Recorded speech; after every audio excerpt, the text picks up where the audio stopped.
Queridos, eu gostaria que os irmãos abrissem a palavra do Senhor em Zacarias, capítulo 7, versículo 1 em diante. Diz a palavra do Senhor: no dia 4 do mês 9, chamado Quisleu, do 4º ano do reinado de Dário, o Senhor Deus me deu uma mensagem. Isso aconteceu quando o povo de Betel enviou Cerezer e Regem-Meleque com os seus companheiros ao templo do Senhor Todo-Poderoso para pedirem ajuda dele. E deviam também fazer aos sacerdotes do templo e aos profetas a seguinte pergunta: faz muitos anos que nós choramos e jejuamos no 5º mês, o mês em que o templo foi destruído. Devemos continuar fazendo isso? Então o Senhor Todo-Poderoso falou comigo e mandou que eu dissesse o seguinte ao povo e aos sacerdotes: já faz 70 anos que vocês choram e jejuam no 5º mês e também no 7º, mas não é em minha honra que vocês fazem isso. E quando comem e bebem, é só para satisfazer os seus próprios desejos. Essa mensagem foi a mesma que o Senhor Deus tinha dado antes por meio dos profetas antigos, quando Jerusalém estava em paz e tinha muitos moradores. E o mesmo acontecia nas cidades ao redor e nas cidades da região do sul e nas planícies de Judá. Eu, o Senhor Todo-Poderoso, tinha ordenado isto ao povo: sejam honestos e corretos, e tratem uns aos outros com bondade e compaixão. Não explorem as viúvas, nem os órfãos, e nem os estrangeiros que moram com vocês, nem os pobres. E não façam planos para prejudicar os seus patrícios. Porém, eles se revoltaram, não quiseram obedecer, viraram as costas para mim e taparam os ouvidos para não ouvir as minhas ordens, e tornaram os corações deles duros como diamante, a fim de não obedecer às leis e às mensagens que eu, por meio do meu espírito, dei aos profetas antigos. Por isso, eu fiquei muito irado com eles, e assim como eles não quiseram ouvir quando eu falei, assim também eu não vou escutar quando eles orarem a mim. Sou eu, o Senhor Todo-Poderoso, que está falando. Como um furacão, eu os espalhei por todos os países estrangeiros, e as terras de onde saíram ficou tão arrasada que ninguém podia viver nela. Uma terra tão boa e tão rica virou um deserto. O Senhor Todo-Poderoso falou comigo e disse: eu tenho um grande amor por Jerusalém, um amor que me faz ficar irado contra os seus inimigos. Eu voltarei para Jerusalém e ali morarei. Então Jerusalém será chamada de cidade fiel, e o monte do Senhor Todo-Poderoso será chamado de Monte Santo. Mais uma vez, os velhinhos e as velhinhas, com as suas bengalas na mão, vão se sentar nas praças de Jerusalém. E as praças ficarão cheias de meninos e meninas brincando. Isso pode parecer impossível aos que voltaram do cativeiro da Babilônia, mas não é impossível para mim, o Senhor Todo-Poderoso. Vou salvar o meu povo. Eu os tirarei dos países do leste e do oeste para onde foram levados como prisioneiros, e os trarei de volta para Jerusalém, onde ficarão morando. Eles serão o meu povo, e eu serei o seu Deus, e os governarei com justiça e fidelidade. Até aqui a palavra do Senhor, amém? Os irmãos podem se assentar. Meus amados, Zacarias é o autor desse livro, e o nome dele significa Deus se lembra, ou aquele de quem Deus se lembra. E de fato Deus sempre se lembra do seu povo, ainda que por vezes trilhe caminhos errados, ainda que por vezes se desvie dos seus caminhos, Deus se lembra do seu povo. E Zacarias começou o seu ministério profético por volta do ano 520 a.C. Ele foi contemporâneo de Ageu, e tanto um quanto o outro, eles foram chamados para despertar o povo judeu para restabelecer, reconstruir o templo e a cidade de Jerusalém. Então, esse homem, ele profetizou num contexto em que o povo de Deus havia sido autorizado a sair da Babilônia para voltar para a sua terra e reconstruir primeiramente o templo e depois a cidade, os muros, enfim, restaurar as suas vidas novamente.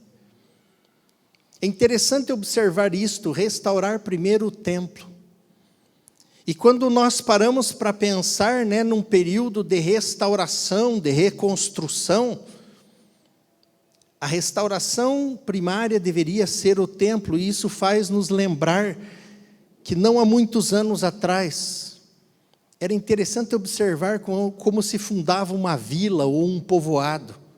Normalmente, se construía uma igreja, e as casas iam sendo construídas por perto da igreja, e por isso muitas das igrejas são exatamente no centro das cidades. Porque lá no centro, quando começou tudo, tinha uma igreja, e aí as casas começam a ser construídas em volta, e isso expressava a centralidade de Deus, a importância da presença de Deus no meio do povo, a ponto de se pensar em construir o templo do Senhor como primazia, como algo primário no meio do povo. E eles tinham essa incumbência. Ageu já havia profetizado, e os alicerces do templo já tinham sido lançados, mas devido a tantos problemas e oposições que surgem quando se pretende fazer a vontade de Deus e estabelecer a sua vontade, eles acabaram parando a obra e por alguns anos deixaram de cumprir com a edificação do templo, mas logo vem Zacarias e Ageu, e eles estimulam o povo a retomar a mão, pôr a mão na obra de novo e avançar para que o templo fosse restabelecido e a cidade de Jerusalém fosse restaurada. Todos nós enfrentamos momentos na nossa vida que é necessário reconstrução, restaurar áreas e refazer áreas das nossas vidas. E muitas vezes, nesses momentos, nós nos perguntamos muitas coisas acerca do porquê que as coisas aconteceram, a razão delas acontecerem, por que isso aconteceu comigo. Nós fazemos perguntas, nós queremos saber coisas e razão do porquê muitas coisas acontecem conosco. E diante dessa perspectiva de reconstrução e de construção do templo e das suas vidas, foram enviados alguns representantes de Betel até a cidade para que fizessem uma pergunta. Eu acho interessante que eles perguntam algo para os sacerdotes no templo, e a gente vê muita sinceridade no coração deles, porque a palavra do Senhor diz que eles vieram procurar a ajuda do Senhor e também fazer algumas perguntas aos sacerdotes. E a pergunta que eles fizeram foi: faz muitos anos que nós choramos e jejuamos no 5º mês, o mês que o templo foi destruído. Devemos continuar fazendo isso? Agora, algumas coisas haviam sido mudadas. Desde que o templo foi destruído, eles jejuavam e lamentavam porque o templo tinha sido destruído. E isso tinha acontecido 70 anos antes. E eles estabeleceram então períodos de jejum e jejuavam quando o templo foi destruído, quando o governador foi destruído, foi morto no 7º mês. Eles também lamentavam e jejuavam por conta disso, porque eles lembravam: o templo foi destruído no 5º mês. O governador, o nosso governador naquela época, foi morto no 7º mês. E eles choravam e lamentavam, mas agora eles haviam recebido autorização para voltar. E essas pessoas queriam saber se deveriam continuar vivendo da mesma forma que viviam antes, praticando os mesmos rituais e jejuns que eles faziam, ou se eles deveriam mudar alguma coisa. Muitas vezes nós nos perguntamos: o que eu preciso mudar na minha vida? O que aconteceu para que as coisas desandassem em determinadas áreas? E é muito importante que nós procuremos respostas. Porque quando nós procuramos respostas do porquê certas coisas ocorrem na nossa vida, Deus tem prazer em trazer clareza sobre isso. Deus realmente se importa e tem prazer em trazer clareza para que nós possamos compreender e possamos tomar algumas atitudes diante daquilo que aconteceu, para que a bênção do Senhor chegue, para que a bênção do Senhor se instale de volta nas nossas vidas. E uma das primeiras coisas que nós vemos Deus querendo ensinar o seu povo aqui, é refletir sobre a sua prática religiosa. Eles queriam saber: devemos continuar jejuando como temos feito há 70 anos? E lamentando? Nós devemos fazer isso? Olha que interessante, no capítulo 7, versículo em diante, ele diz no dia 4 do mês 9, chamado Quisleu, e do quarto ano do reinado de Dário, o Senhor Deus me deu uma mensagem. Isto aconteceu quando o povo de Betel enviou Cerezer e Regem-Meleque com seus companheiros ao templo do Senhor Todo-Poderoso, para pedirem ajuda dele, e deveriam também fazer aos sacerdotes do templo e aos profetas a seguinte pergunta: faz muitos anos que nós choramos e jejuamos no 5º mês, o mês que o templo foi destruído. Devemos continuar fazendo isso? Então o Senhor Todo-Poderoso falou comigo e mandou que eu dissesse o seguinte ao povo e aos sacerdotes. Nós vamos ver Deus fazendo uma pergunta para o povo. Deus não respondeu apenas com uma resposta, mas Ele pergunta algo. E a pergunta de Deus foi, no versículo 6, então o Senhor Todo-Poderoso falou comigo e mandou que eu dissesse o seguinte ao povo: já faz 70 anos que vocês choram e jejuam no 5º mês e também no 7º, mas não é em minha honra que vocês fazem isso. E quando comem e bebem é só para satisfazer os seus próprios desejos.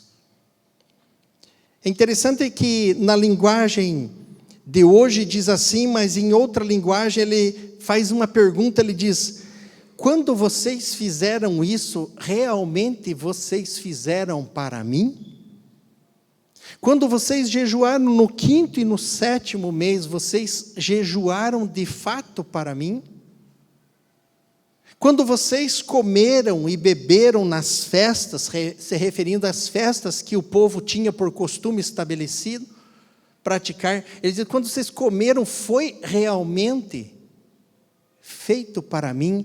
E ele questiona a intenção do coração e o posicionamento íntimo deles.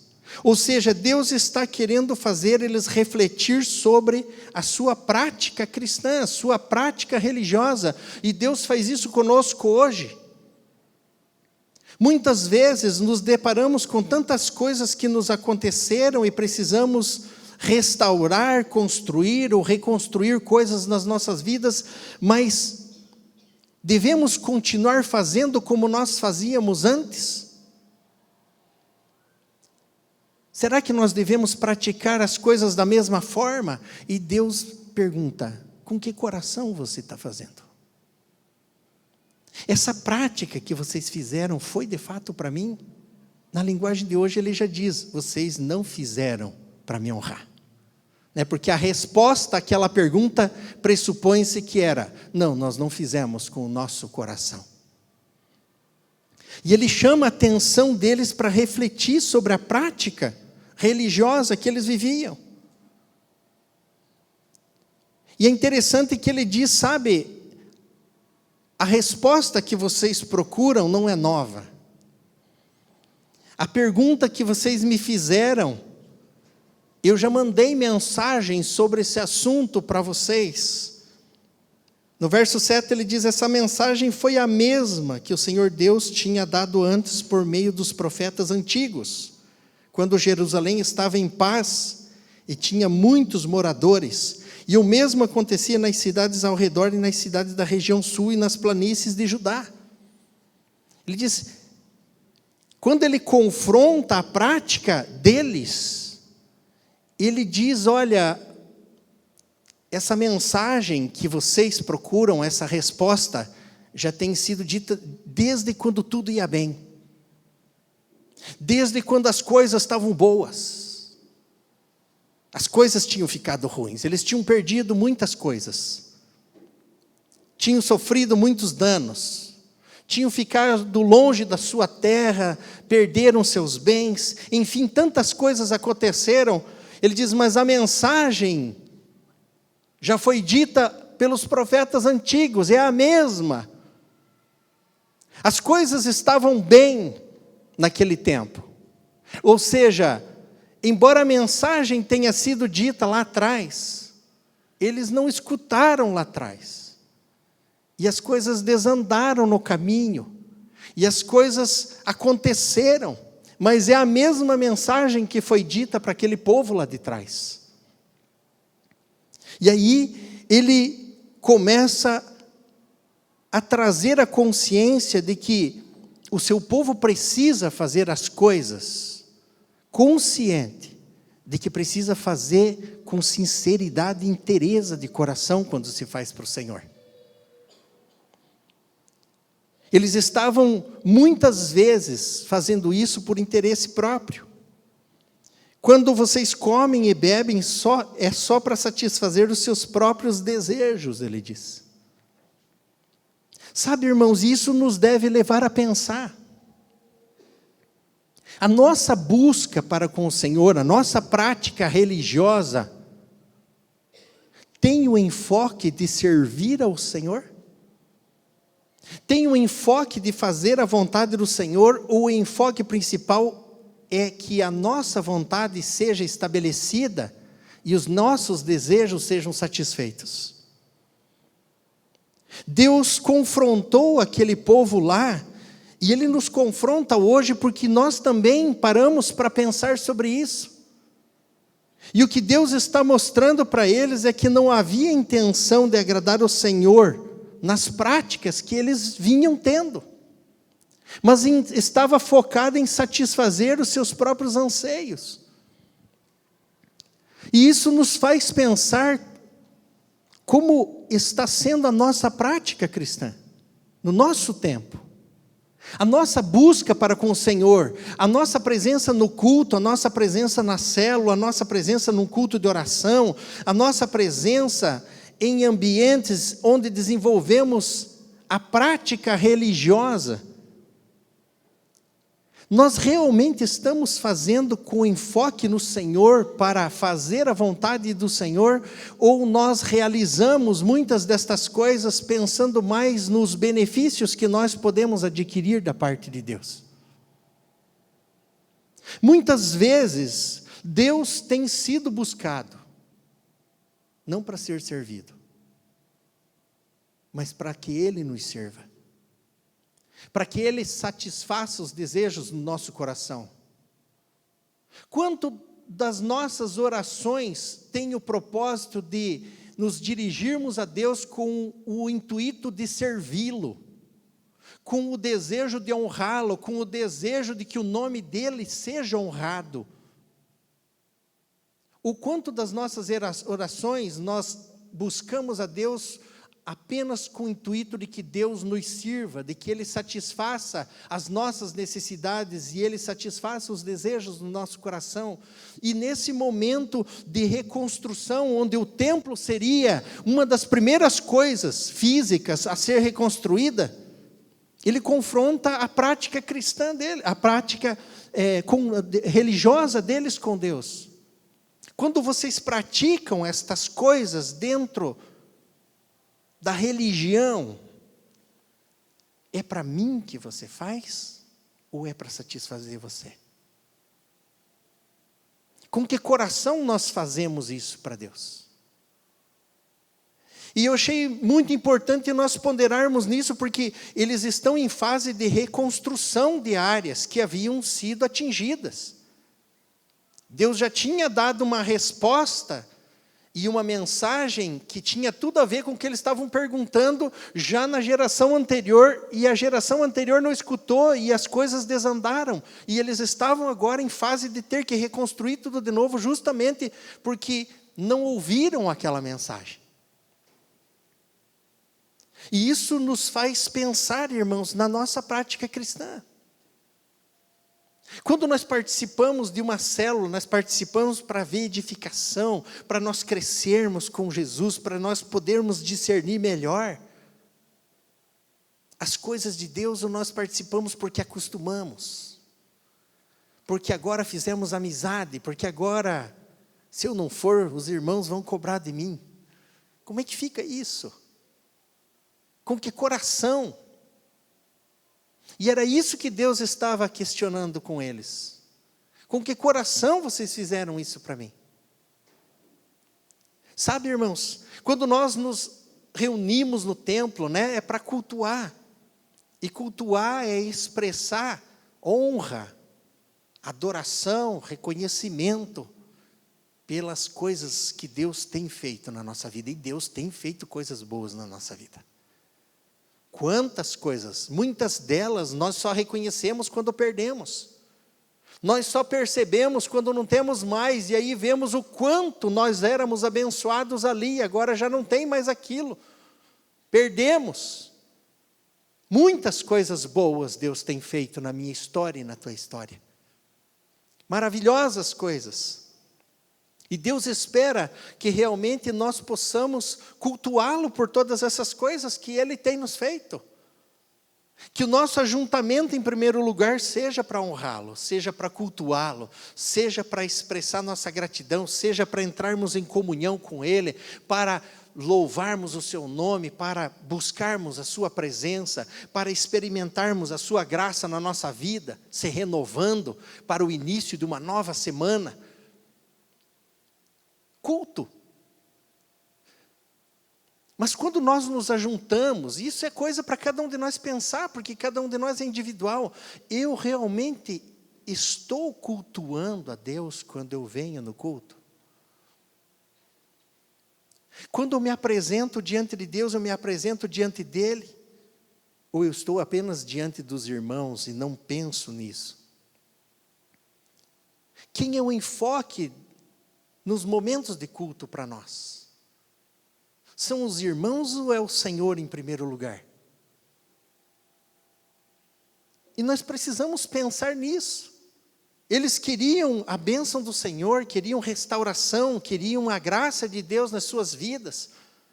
Estavam há anos lamentando por coisas ruins que aconteceram.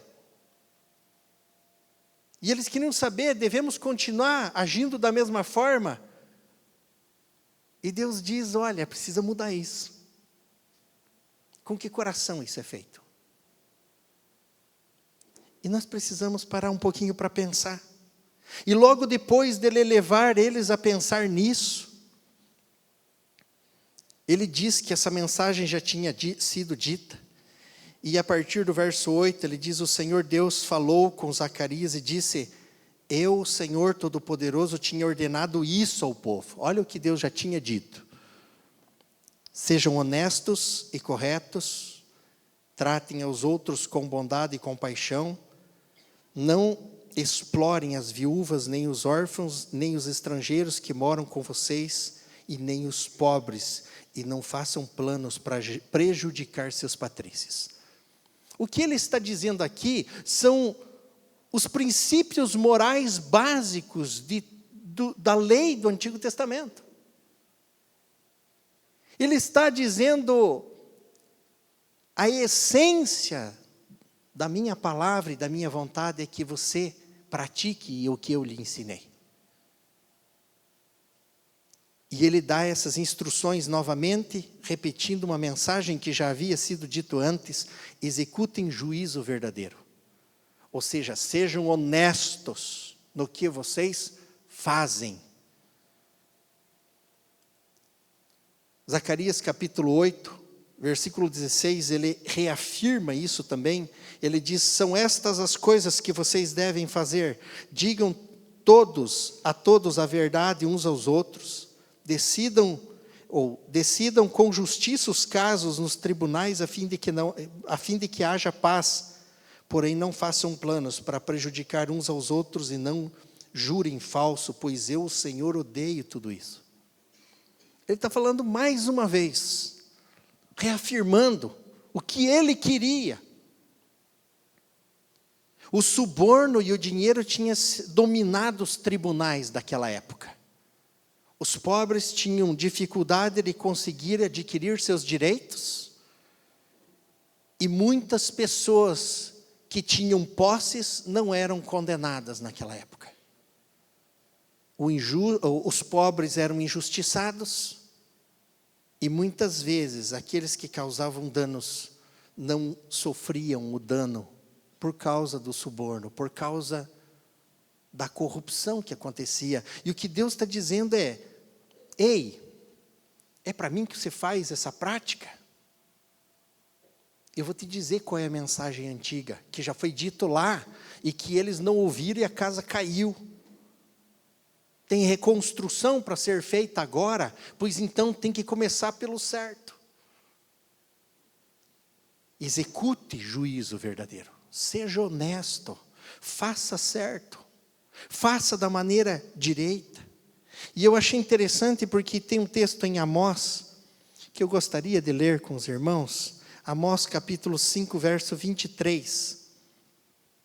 Ele diz assim, Amós 5, verso 23. Parem com o barulho das suas canções religiosas. Não quero mais ouvir a música de harpas. Em vez disso, eu quero que haja tanta justiça como as águas de uma enchente, e que a honestidade seja como um rio que não para de correr. Por que Deus estava dizendo isso? Porque haviam muitas coisas formais sendo realizadas, mas a essência do porquê se fazia aquilo tinha se perdido. E aí ele diz: parem com esse barulho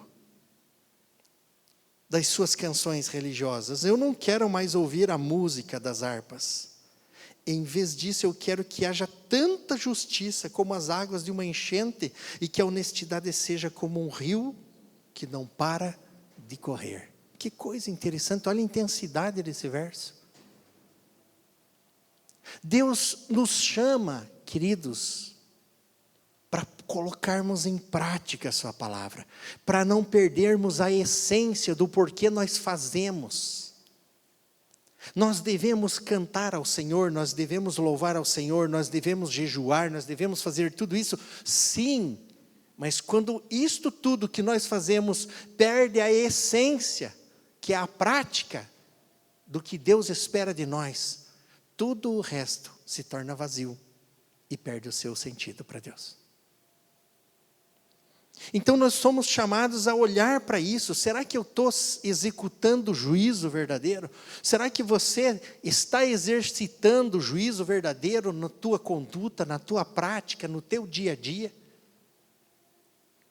Quando Deus questionou lá e perguntou para eles se realmente era para Deus que eles faziam aquele jejum, ele diz: não, vocês estão se alimentando e comendo para satisfazer os seus desejos. Ou seja, qual era a ideia? Eles vinham para o templo, eles celebravam realmente todas as solenidades do templo, observavam o 5º mês, observavam o 7º mês, faziam o jejum, vieram com boa intenção buscando auxílio do Senhor e vieram buscar resposta.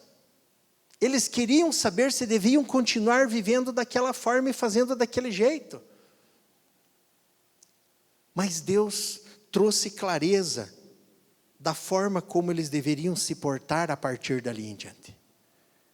Ele mostra o que havia acontecido no passado, e agora reafirma a mesma mensagem antiga. Ele diz, é a prática. É isso que eu quero. Depois ele diz, mostre bondade e misericórdia, no versículo 9. Deus quer que nós mostremos bondade e misericórdia, porque Deus usa de bondade e misericórdia todos os dias, para comigo e para com você. E a bondade e a misericórdia, elas emanam do amor que Deus tem para conosco e que Deus espera que nós realmente expressemos para com as pessoas que convivem conosco. Ele diz ali, tratem uns aos outros com bondade e compaixão. Ou seja, nós precisamos tratar as pessoas como um irmão, como uma pessoa que faz parte da nossa família.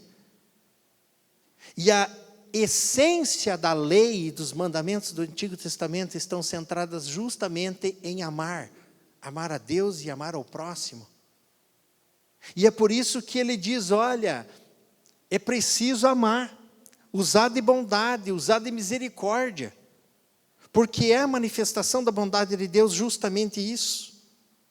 Miqueias, ele traz uma passagem interessante no capítulo 6, no versículo 8, ele diz assim, o Senhor já nos mostrou o que é bom. Ou melhor, vamos ler do verso 6 em diante, ele diz assim, o que é que eu levarei quando for adorar ao Senhor? O que oferecerei ao Deus Altíssimo? Será que deverei apresentar a Deus bezerro de 1 ano, para serem completamente queimados? Será que o Senhor ficará contente se eu oferecer milhares de carneiros ou milhares e milhares de rios de azeite? Será que deverei oferecer o meu filho mais velho como um sacrifício para pagar os meus pecados e as minhas maldades? E aí o verso 8 diz, o Senhor já nos mostrou o que é bom. Ele já disse o que Ele exige de nós. O que Ele quer é que façamos o que é direito, que amemos uns aos outros com dedicação e que vivamos em humilde obediência ao nosso Deus. Olha a pergunta, o que eu faço para agradar a Deus?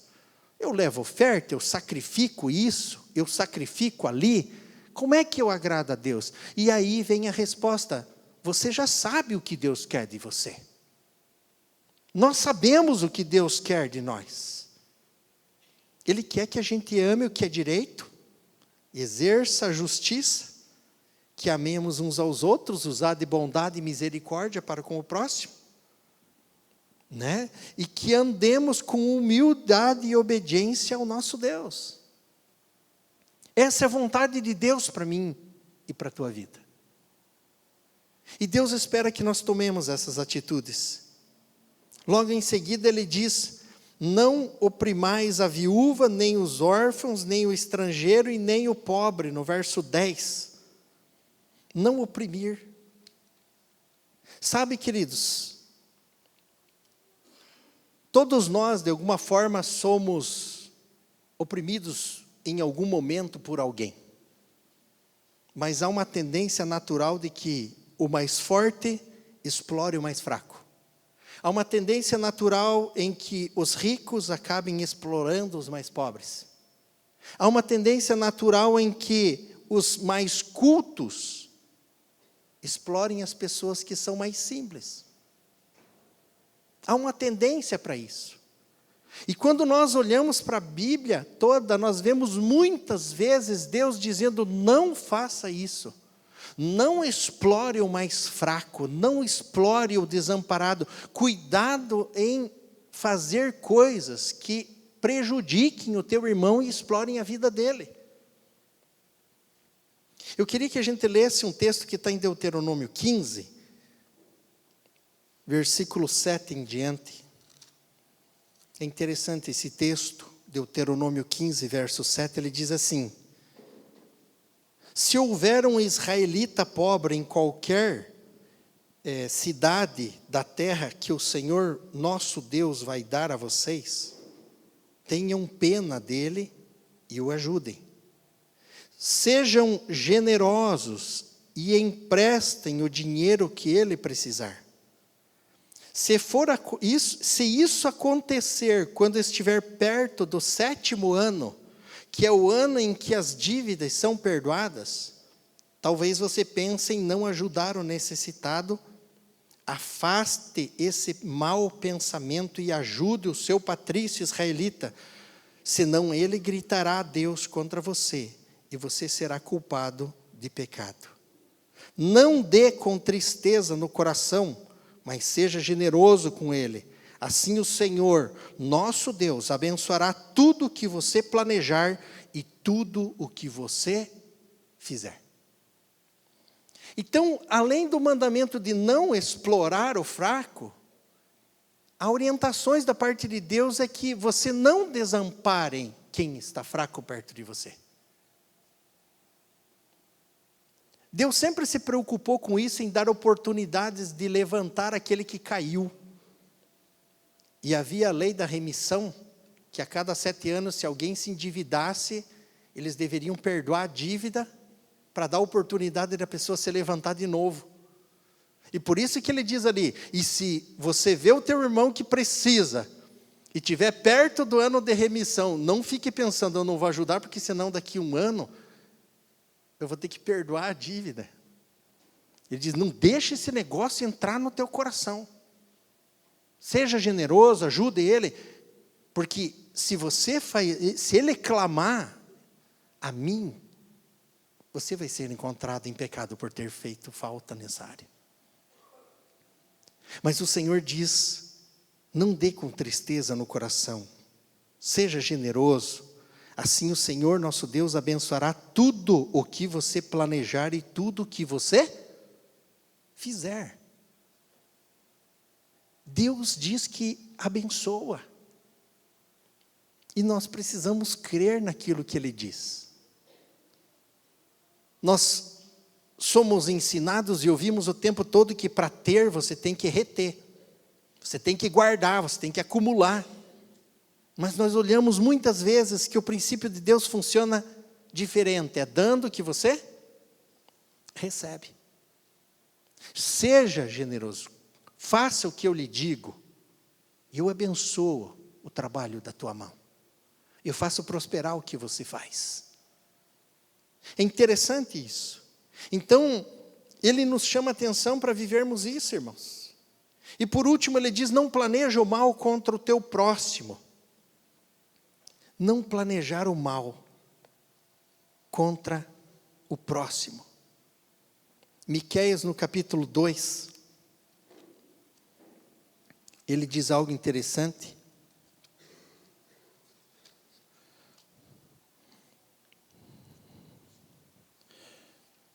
Miqueias 2, ele diz assim, versículo 1 em diante.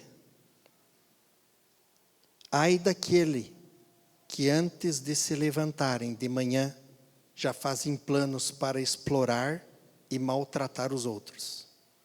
E logo que se levantam fazem o que querem, pois são poderosos.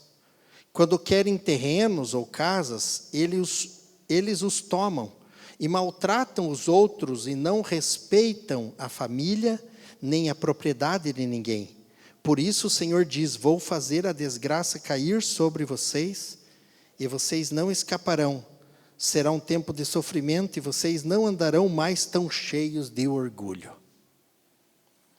Ele diz, ai daquele que já levanta maquinando, como é que vai passar a perna no fulano? Como é que vai fazer?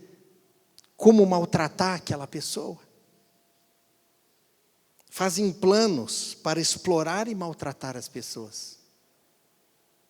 Olha só a praticidade disso, irmãos. E Deus diz, não, eu vou tirar esse orgulho de achar que tem o comando.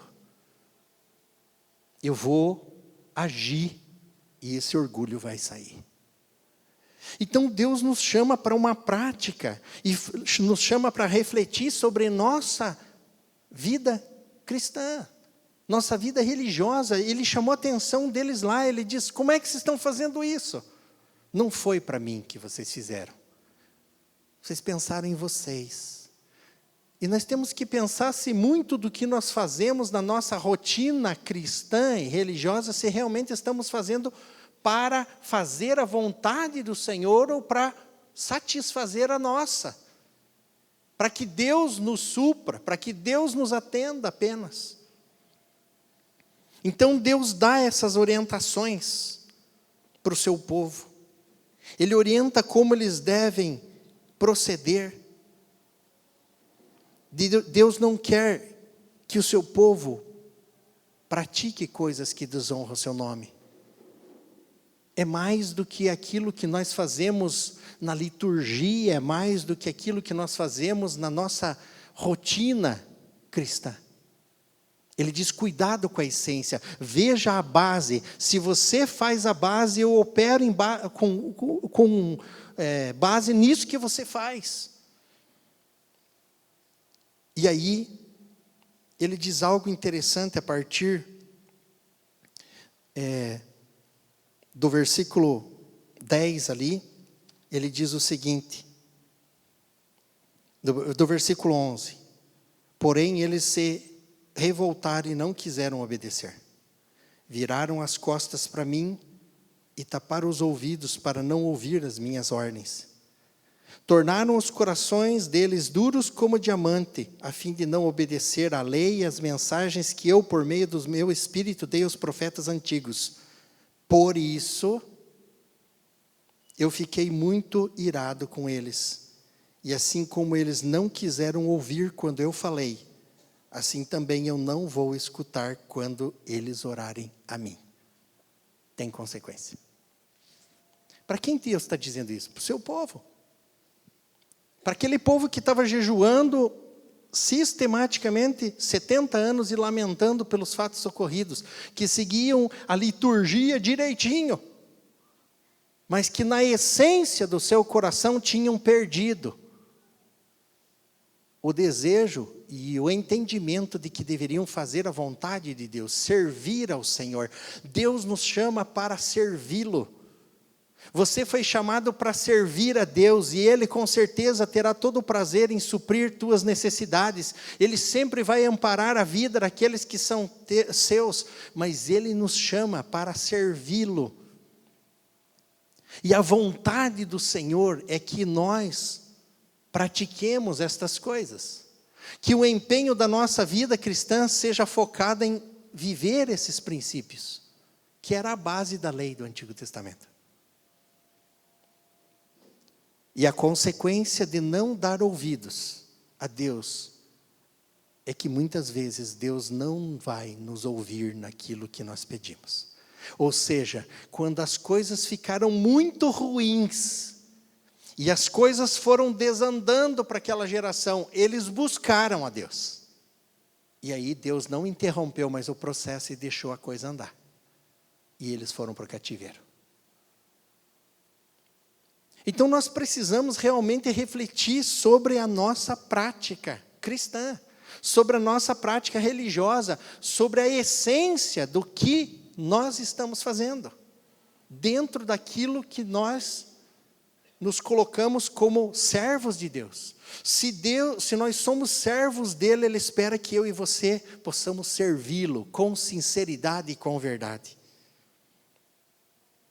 E em fase de restaurar coisas, em fase de recomeço, em fase de reconstrução, nós precisamos pensar na base. Não adianta reconstruir o templo externo, se a essência da adoração for perdida. Se a essência do relacionamento com Deus for perdido, se a essência da aliança com Ele não for considerada. Nós precisamos disso, irmãos. Deus nos chamou para fazer diferença na nossa geração, todos os dias. Pessoas estão perecendo ao nosso redor. E como nós vamos mudar isso?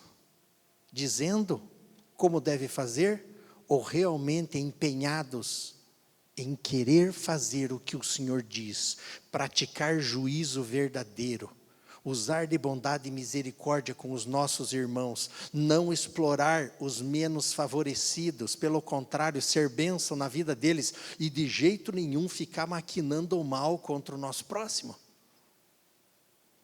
Se nós estivermos empenhados, cada um de nós, aonde estiver, onde se encontrar, no seu trabalho, na sua família, na sua casa, eu tenho certeza que isso vai produzir profundas transformações. Deus vai operar através das nossas vidas, mesmo quando não for dito palavra nenhuma. E era isso que Deus trouxe de consciência, reflita sobre a tua vida religiosa. Mas tem algo muito interessante que Deus espera que a gente entenda quando está em fase de reconstrução e recomeço em áreas da nossa vida. Além de rever os valores da nossa prática cristã, para que fundamentemos nossa vida cristã em algo que honra a Deus, mais do que na aparência e na liturgia, ele faz uma afirmação maravilhosa aqui para nós, irmãos. Deus tem maravilhosas promessas para o seu povo. Ele tem. Porque Deus nos ama. No capítulo 8, verso 1, ele diz assim: o Senhor Todo-Poderoso falou comigo e disse: eu tenho um grande amor por Jerusalém, um amor que me faz ficar irado contra os seus inimigos. Eu tenho um grande amor, para quem ele está dizendo? Para o povo que ficou 70 anos no cativeiro. Por que ficaram lá?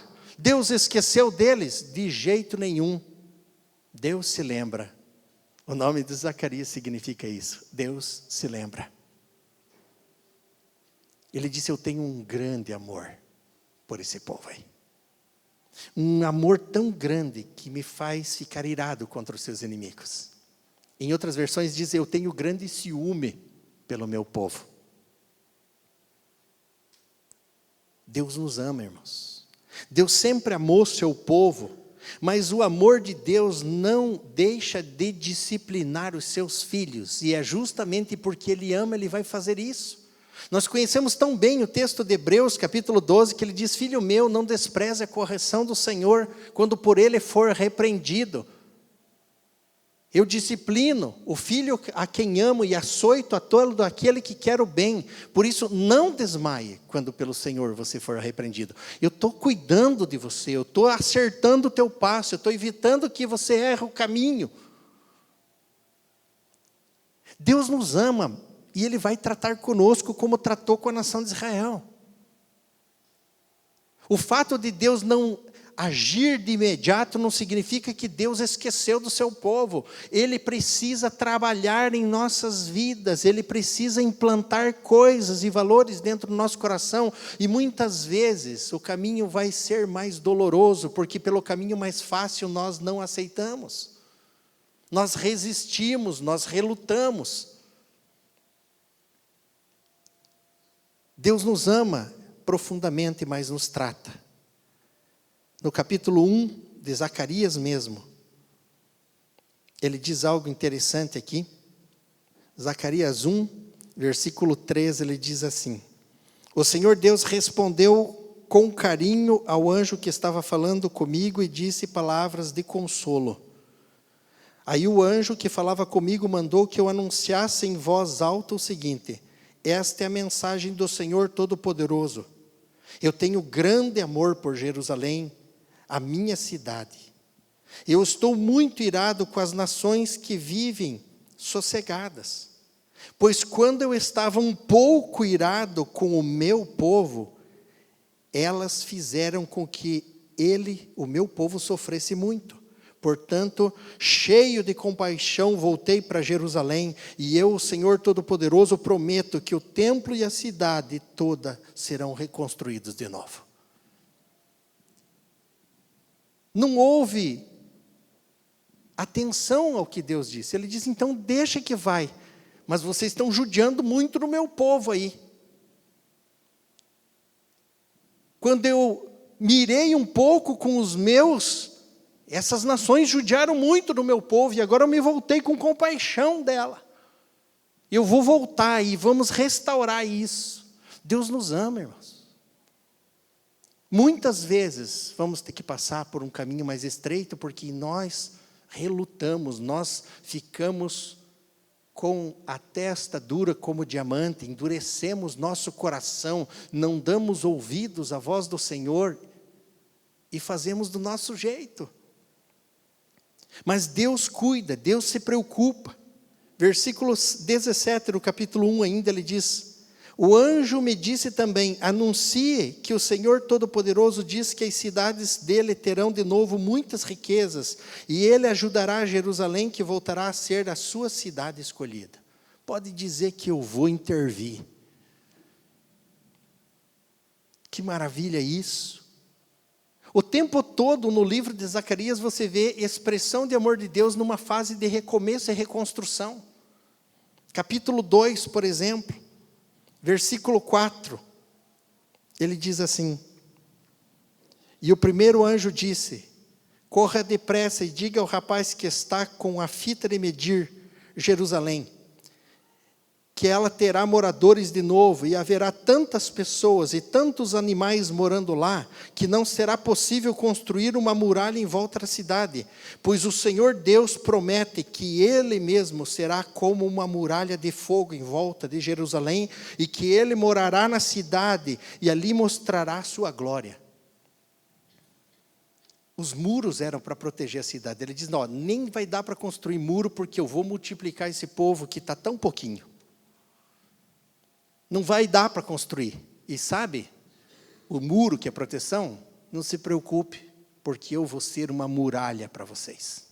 Já parou para pensar nisso? A minha glória vai estar no meio de vocês. Eu vou atuar como uma muralha no meio de vocês. Ele está dizendo para o povo que está vindo do cativeiro. Que coisa interessante. Olha o verso 8 que diz do capítulo 2 ainda.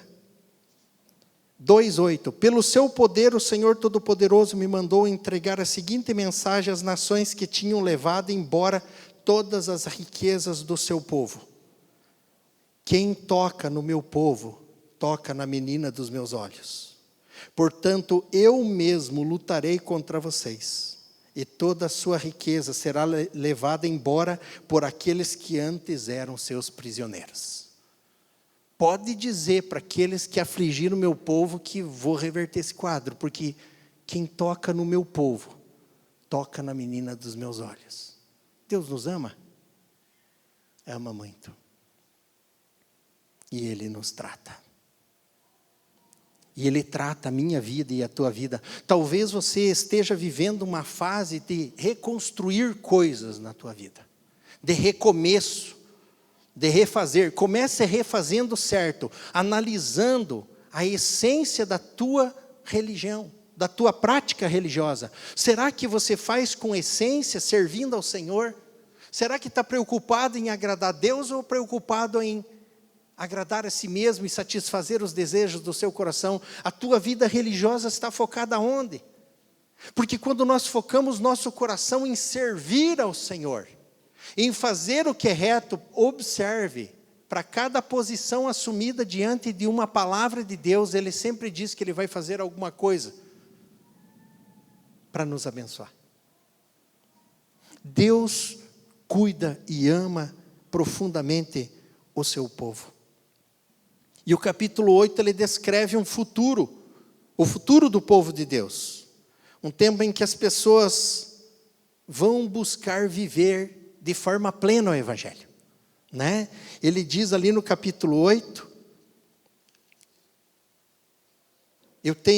depois de dizer que tem um grande amor pela cidade, no verso 3 ele diz: eu voltarei para Jerusalém e ali morarei. Então Jerusalém será chamada cidade fiel, e o monte do Senhor Todo-Poderoso será chamado Monte Santo.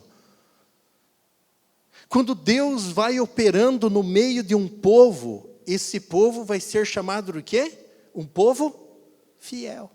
Um povo que caminha com o Senhor de perto.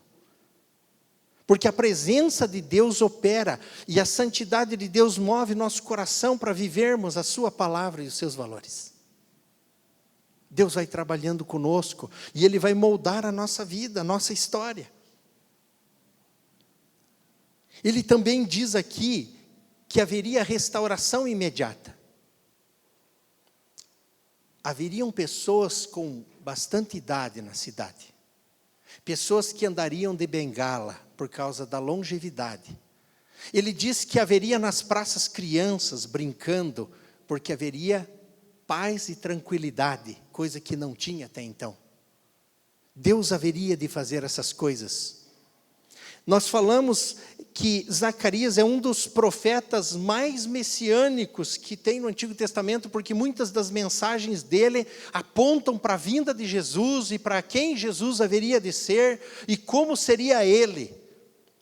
Mas a princípio no capítulo 8 ele mostra algo de imediato e depois a partir daqui ele vai começar a mostrar de cumprimentos que ainda haverão de acontecer. Algumas coisas já se cumpriram no capítulo 8 no nosso tempo.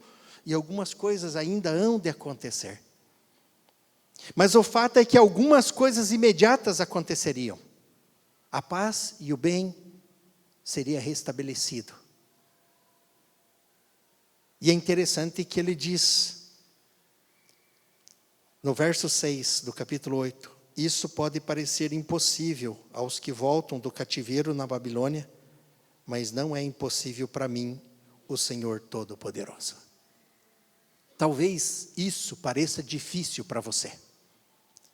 Talvez pareça complicado para você certas coisas que Deus diz que pode fazer na tua vida, restaurando a tua vida. Mas Deus diz para mim, não é. Eu posso fazer isso. Quando a presença santa de Deus é zelada para que opere no nosso meio, nós vamos sendo transformados, irmãos. E a graça de Deus vai operando restauração na nossa vida. E vai operando restauração no nosso meio. E nós podemos usufruir de grandes promessas da parte de Deus, porque realmente Deus nos ama. E vai operar na nossa vida. Eu gostaria que você fechasse os teus olhos nesse momento e orasse ao Senhor.